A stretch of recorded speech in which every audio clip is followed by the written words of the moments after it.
বর্ষা শুরুর আগেই চাপাডাঙ্গা কলেজ রোডের অবস্থা দেখুন, একেবারে ভগ্নদশা অবস্থা, চলাচলের একেবারে অযোগ্য, দোকানদানি বন্ধ, এমনটাই অভিযোগ ব্যবসায়ীদের। এই রাস্তা অবিলম্বে সারাইয়ের দাবি ব্যবসায়ীদের, না হলে বৃহত্তর আন্দোলনের পথে ব্যবসায়ীরা। আপনারা দেখছেন সংবাদ পুরসরা নিউজ।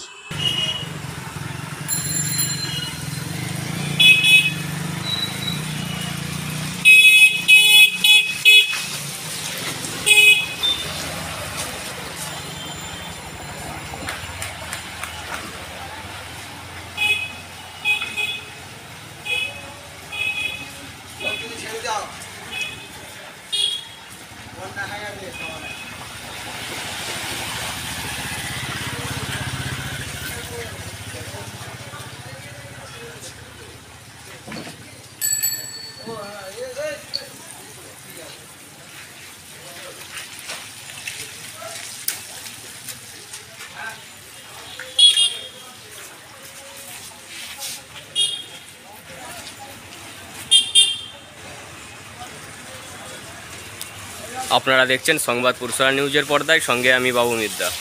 এটা হচ্ছে চাপাডাঙ্গা এলাকা। দীর্ঘদিনের যেই রাস্তার অবস্থা, চাপাডাঙ্গার মানুষ আজও কোনো সুরাহা পেল না। তাই আপনারা দেখুন সংবাদ পুরসরা নিউজের পর্দায়, সঙ্গে আমি বাবু মিদ্দা।